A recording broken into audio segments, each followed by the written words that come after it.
What's up, everybody? We have some breaking news. Dylan Riola transfers. Where does he go? Who do we get to replace him? All of these questions and more on Mad Sports. So I'm just going to jump right into it. This isn't shocking that Dylan Riola transfers. We kind of knew that this was coming, especially when we first learned that his brother Dayton Riola decommitted from the program, and then shortly after the culmination of the season, his uncle Donovan gets fired as well.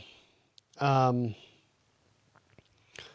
kind of looking back to his time in high school, he transferred to like 2 or 3 different high schools, committed to 2 or 3 different colleges while he was in high school, and then flipped to Nebraska last minute. So, I mean, honestly, us as Husker fans should have seen the writing on the wall, especially once the Dayton Raiola domino sort of fell. I think this was probably inevitable. Now, I know in a few videos back, I said that Donovan wouldn't get fired and that Dylan was staying and everything, and that's why we make this content, because it's chaos and we can have our opinions and we can be wrong, and it's okay, because things will change in 5 minutes. It's kind of like the weather here in Nebraska. Speaking of Nebraska, I'm not in Nebraska apparel. I didn't plan on making a video today. I've actually been under the weather for the last couple of days, so hopefully that doesn't come through in the audio. I pray that it doesn't, but if it does, oh well. However, yeah, I was not planning on making a video today. That's why I'm not dressed in apparel. So this is a little bit something out of the norm here. Just some reports, some speculation on this. Dylan, I think, wanted more money. It was speculated that he's getting $3.5 million or somewhere right around there in NIL money, and that the Raiola family was trying to get more, whether that be bumped up to 4 million or 4.5 million. Either way, the moral of the story is that Dylan wanted paid more. Do I think that he deserved a pay raise? Well, I mean, in my opinion, no, I don't, because he got hurt, and some could say that, well, that's his uncle's fault. They didn't have a good offensive line. The offensive line didn't protect him. Yeah, well, it's also Dylan's fault, because, I mean, just like some other Husker fans would tell you, he holds on to the ball too long. He doesn't make quick decisions. You can throw the blame on whoever, but long story short, I don't think he performed well enough in the 9 games that he played this year to earn a pay raise. Honestly, this is a Tennessee Nico story all over again. The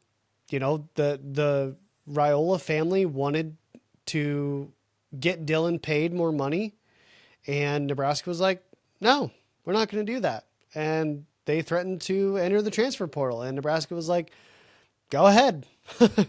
That's okay with us. We have TJ Lateef, and we'll bring in a transfer quarterback and it'll be just fine. And, Nico turned out to be decent at UCLA. I mean, I think if he would have stayed at Tennessee, he would have probably took them to the SEC championship, but Tennessee fared pretty well without him this year, So, I mean, I don't know. Dylan was a 5-star coming out of high school. Just running through some stats here. Last year, he threw for nearly 3,000 yards, 2,819 yards, 13 touchdowns, and 11 interceptions. Whereas this year, he threw for 2,000 yards, 18 touchdowns, and 6 interceptions. He had a 72 completion percentage this year and a 69.1 completion percentage over his 2 years combined here. So, I mean, honestly, the numbers aren't like extravagant, Sure, I think that he'll get paid. I don't think he'll make any more than what Nebraska was paying him already. I just think he's going to go somewhere else and get paid the same amount of money. Is he going to have more success? Maybe, if he goes somewhere with a better offensive line.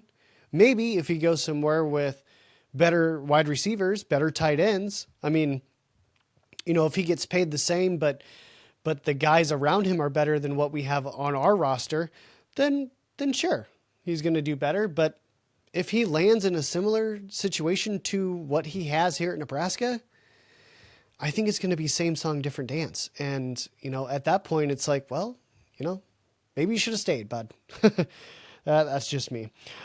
He was the number 2 player in Georgia in the 2024 class. He was the number 3 quarterback in the 2024 class, and he was the number 1 player overall in the 2024 class. Now, moving on here, what does this coaching staff do without Dylan Riola on the team anymore? Well, we have a few options. We can roll with the guys we have and hope that Trey Taylor is the answer in the 2027 class. Roll with TJ and Marcos Davila for now. Or we could get a transfer quarterback. I've heard some people say that we need to get somebody sort of on the same level as TJ Lateef and have them compete. Maybe somebody from the G5 level, somebody like a Mendoza or a Pavia. 2 people who transferred and we're in the Heisman race. Diego Pavia specifically came from New Mexico State and turned Vanderbilt around in 2 years. Mendoza, I can't remember where he was at before Cal, but, and Mendoza was fine there, but, he just crazy at Indiana. Or could we go into the portal, use that $3.5 million that we were paying Dylan Riola, and get a DJ Lagway, or get an Aiden Childs, or get a Brendan Sorsby from Cincinnati. I mean, he almost kicked our butt the first game this year. And now he's in the transfer portal because he thinks that he can do better, than playing in the Big 12 at Cincinnati. Granted, they fell off at the end of the year. But, nevertheless, Brendan Sorsby, I think, out of those, 3 names that are in the transfer portal right now, is probably the best name. I'm not saying we're going to even go after him. I'm not saying we're going to land him if we do go after him. But I think that Matt Rule and Dana Holgerson should at least kick the tires on it. I think they should kick the tires on all 3 of those guys, if I'm being honest. Because, even though it sounded like I was sort of dogging on Dylan, like, this hurts. I fully believed that Dylan Riola was going to be our starting quarterback next year. Did I believe that TJ Lateef was going to transfer? No, I didn't. And I don't think he will, especially now. But yeah, I fully expected Dylan to be our starter next year. Dylan was a boomer bust prospect coming out of high school. So I don't think we need to take a boomer bust portal quarterback, if I'm being honest with you. And I don't think any of these 3 names, DJ Lagway, may sort of fall into that category because, in his 2 seasons at Florida was pretty, underwhelming. Granted, their coach got fired and, say what you will about that situation, but, I don't think that we need to spend $3.5 million for a boomer bust prospect out of the transfer portal for quarterback. But, Nebraska can pay that Skrilla. But here's the other thing. Here's the other thing that I want to throw out there. This might be me being on my conspiracy theory high horse here. This might be me putting on my tinfoil hat, so to speak. But Dylan Riola could pull his name out of the transfer portal. He could pull his name out of contention and come back to Nebraska. Would Matt Rule be open to that? Would his teammates be open to that? Could this be a ploy for more money?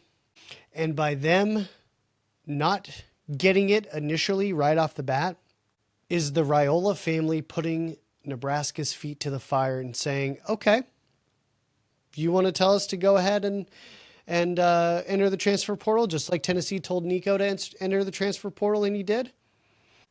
Is Nebraska in the same position that Tennessee was last year? Can we afford to lose Dylan Riola and not pay him what he's asking, especially if it's a small pay increase? Let's say he is at the $3.5 million mark right now, and he's asking for $4 million. Should Nebraska just pony up and pay it? In my opinion, yeah.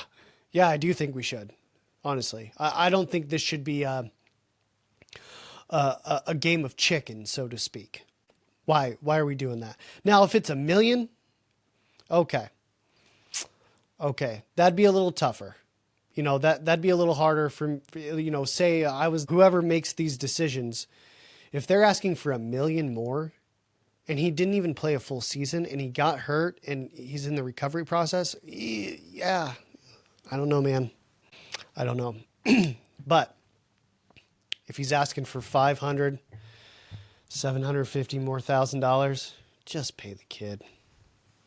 Just pay him, But like I said, he could pull his name. He could get the bag and pull his name, and all is well back in Husker land. But, not saying that's going to happen. It could happen.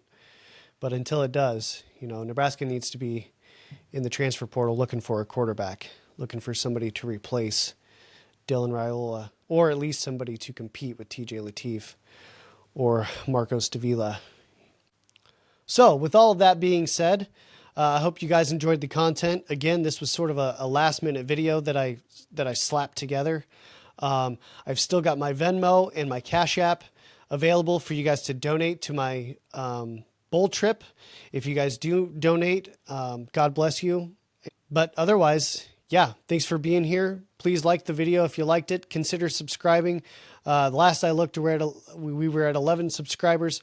We're trying to get to 500. So please consider subscribing. Comment down below who you think the transfer portal quarterback should be. Or comment down below if you think Dylan Riola could come back. If Nebraska could pay him and he could potentially come back.